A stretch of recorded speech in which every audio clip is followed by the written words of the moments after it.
الأول يا الله، الآخر يا الله، الظاهر يا الله، الباطن يا الله، خيره وشره من الله تعالى. فأشهد أن لا إله إلا الله وحده لا شريك له، وأشهد أن محمدا عبده ورسوله.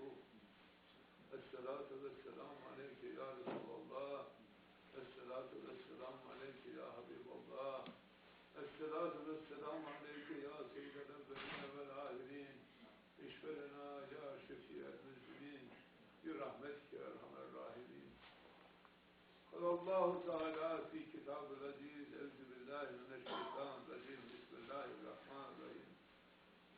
والعصر إن الإنسان لفي خسر إلا الذين آمنوا وعملوا الصالحات وتواصوا بالحق وتواصوا بالصبر. صدق الله العظيم. Allah Ta'ala says in the Quran Al-Azim, by the time surely man is in loss, except those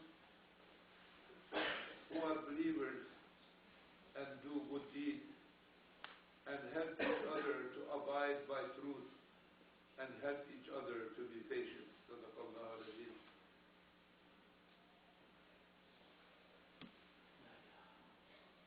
A few days ago, the whole world, in fact, probably some of us here, celebrated the so-called New Year.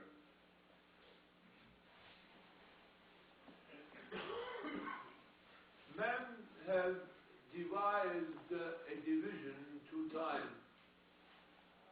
from seconds to minutes and hours, all the way to millenniums.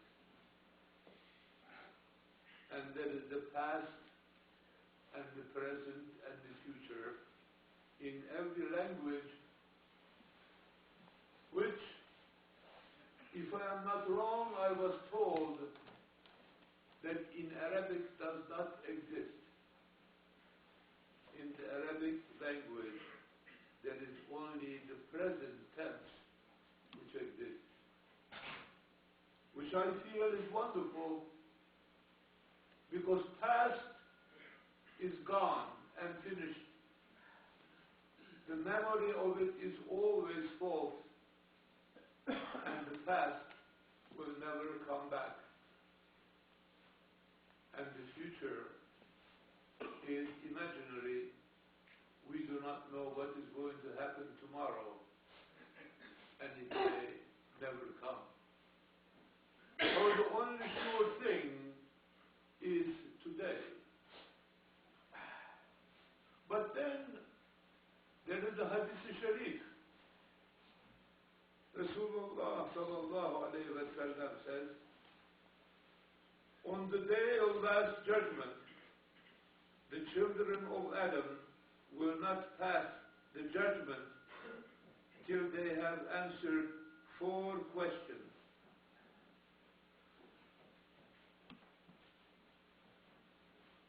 The 4 questions are, Allah Ta'ala will tell us, I have given you time.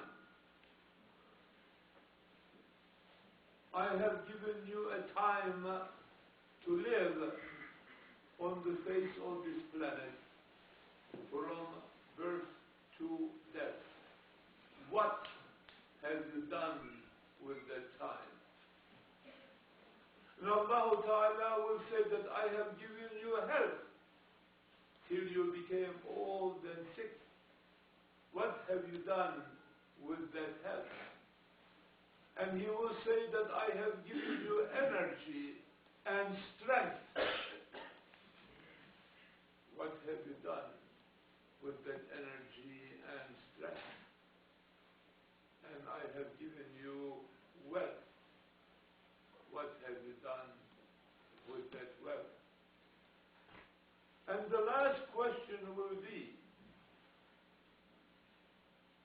what have you received back for the effort and the time and the wealth which you spent? So in that sense, we are responsible to give an accounting of the time which was allotted to us.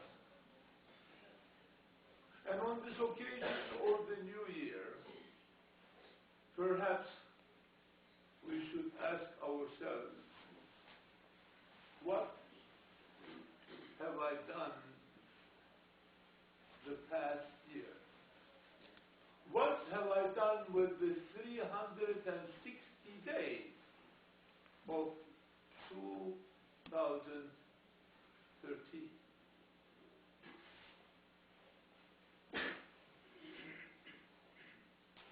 I will tell you a story. In Turkey, in the central Anatolia, we have a region which is called Afyon. Afyon in Turkish means opium in English. Traditionally, who knows, maybe for millenniums, in that area people grew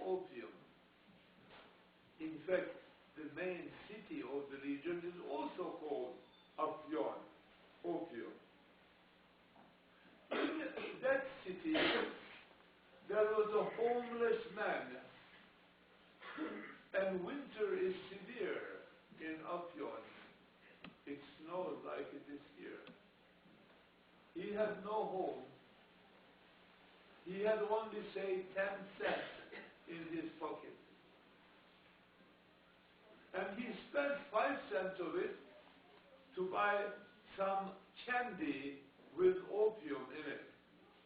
Because in that region, indeed, they have candies with opium in it.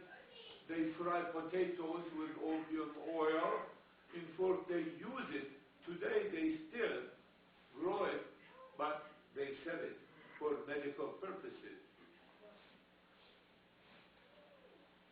So the people of Afyon do use the opium, at least at those days, to fry their potatoes, to cook it with in that food, to make cookies with opium seeds, etc. Just like you must have read in the newspaper and heard in the news that in Colorado there has become another advancement in the American culture and civilization.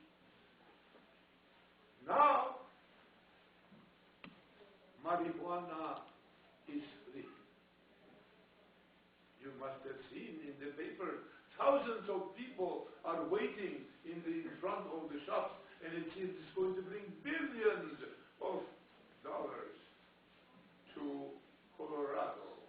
One step forward in the great civilization and culture in our country. But I'm just telling you, there is nothing new. Hundreds of years ago, it was in Afyon that you can have opium cookies.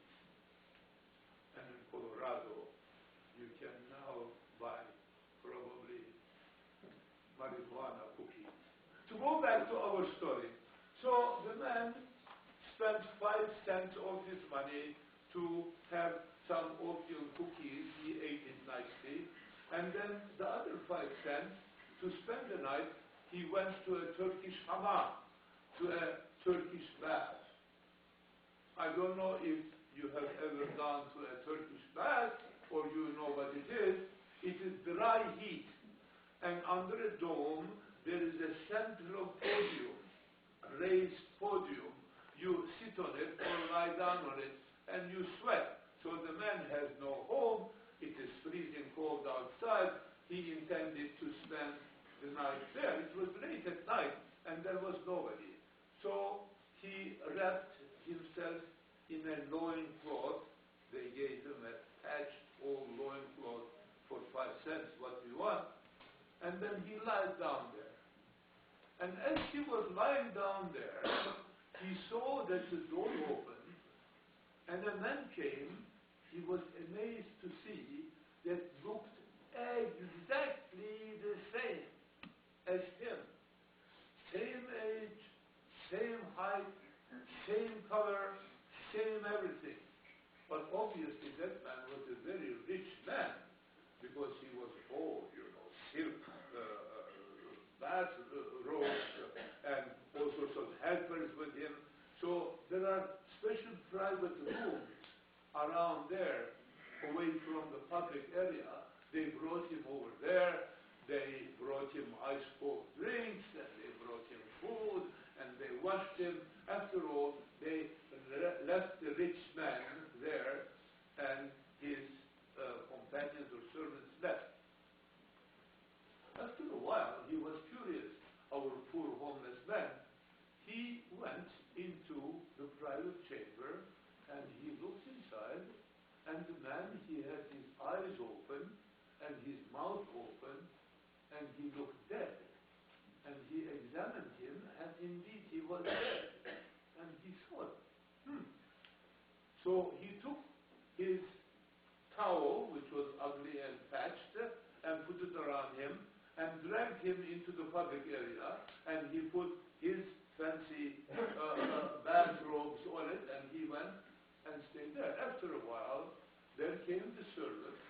They saw our homeless man, thinking that he was their boss.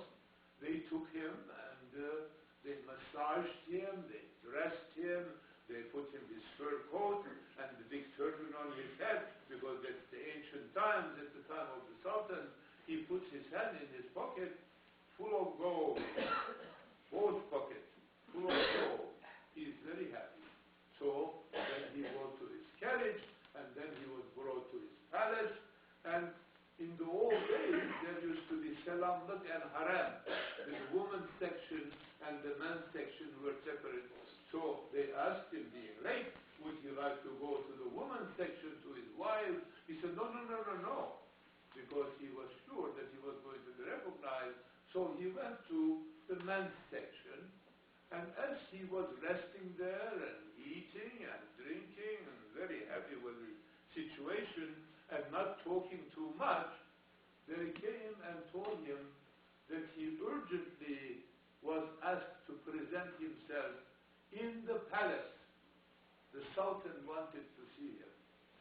And he said, well, let me get dressed. They left.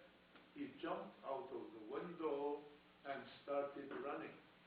And when they saw him jumping out of the window running, and the people of his house started following him, he ran and ran and ran, reached to the little local mosque, and went to the basement of the local mosque. At the basement, there is a place to wash the dead, and there are the coffins, and he put himself in one of the coffins and covered himself. They came in, they couldn't find him, they left. But as soon as they left, there came a bunch of bandits to the basement of the mosque, because they had just robbed a bank, and they had hidden the gold in one of the coffins. As they were opening the coffin to find their gold, they saw our homeless man in the coffin, and of course, he jumped out of the coffin, he started running, they are chasing behind him, and he went to the little door of the minaret, he ran out the steps of the minaret, he went to the balcony of the minaret, the man showed up at the door of the balcony of the minaret. There is no way to save himself but throw himself down from the balcony of the minaret. He threw himself down and he hit the ground. He opened his eyes and he found himself on the floor of the hammam, that he had dreamt all this. And he just skidded down from the podium on which he was sleeping. How did we pass the year of 2013? Most of us, we passed the year of 2013 as our homeless man did.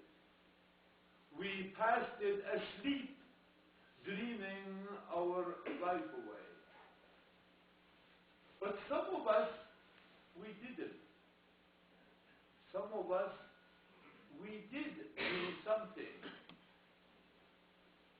Now Allah Ta'ala says in the ayat that men are at a loss relating to the time which He has given us, except those who are faithful, except those who are believers, except those who help each other to live in truth, who help each other to show patience. But those believers amongst us, did we do that? While there is another hadith in which Allah Ta'ala said that the one which I love best, hear me, Ya Ibadallah, the one which Allah Ta'ala loves best is the one who makes others love Allah Ta'ala and who makes Allah Ta'ala love them.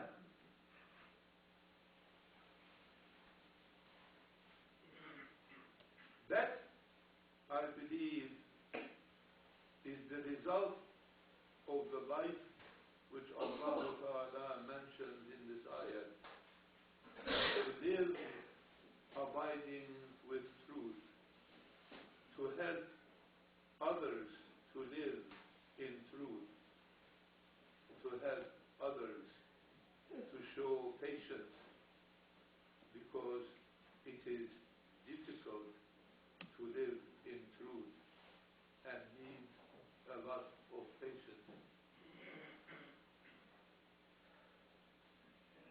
But what we did every morning, with the exception of weekends, we got up in the morning,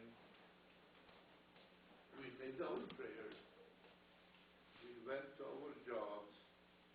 At the end of the week or the month, we got the money. With the money, we bought food and goodies.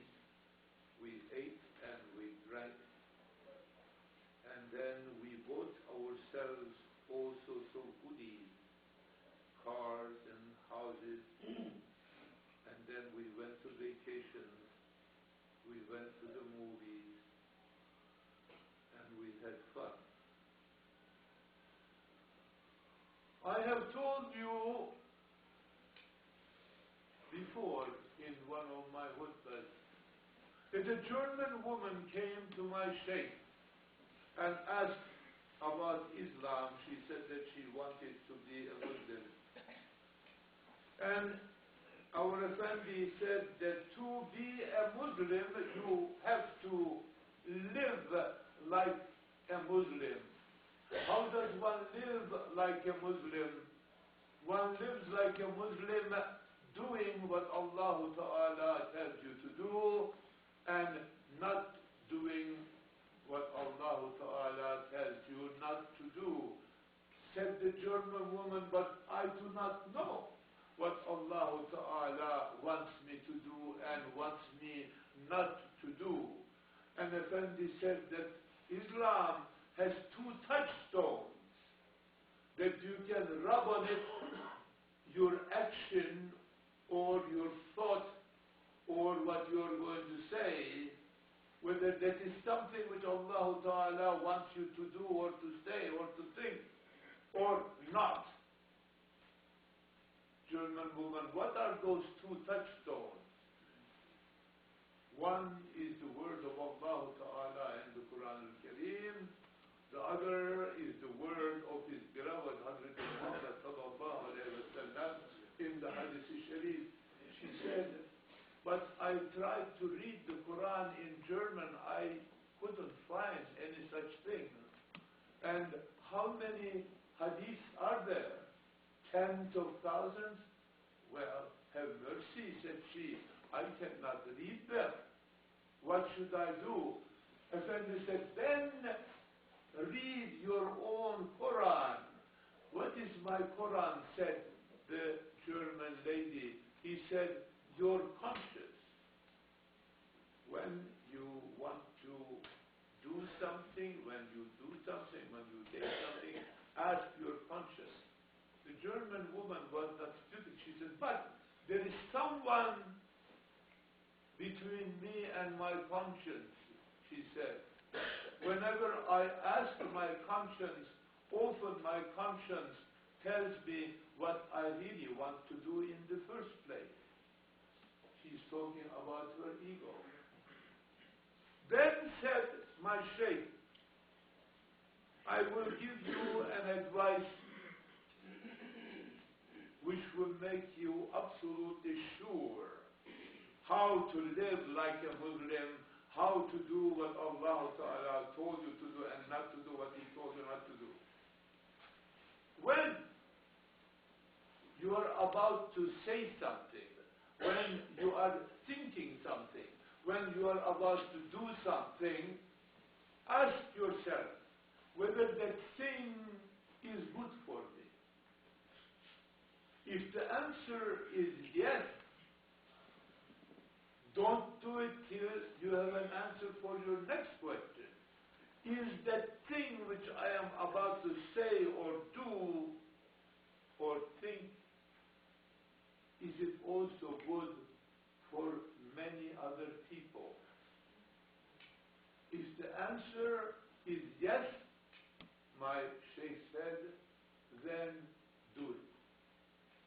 But if it is good for you and not good for others, don't do it.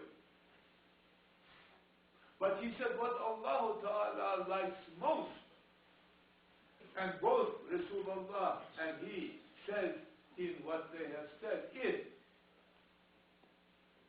if something is good for many, many, many people, but that action or that word which you are about to say is very bad for you,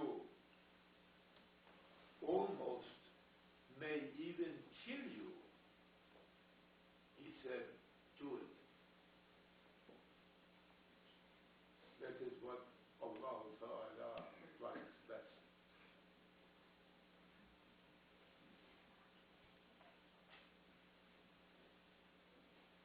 Ya Rabbi, give us the sense what we call sacrifice, to be able to sacrifice ourselves and the desires of our ego and our flesh for the benefit of others. Ya Rabbi, teach us the truth of Islam and give us the intelligence, the wisdom, and the strength to follow the truth of Islam. Ya Rabbi, bless this Jum'ah with the adab Muhammadi and adab Quran al-Kareem. For the character of the beloved of Allah was the living Quran al-Kareem. Ya Rabbi, give us the strength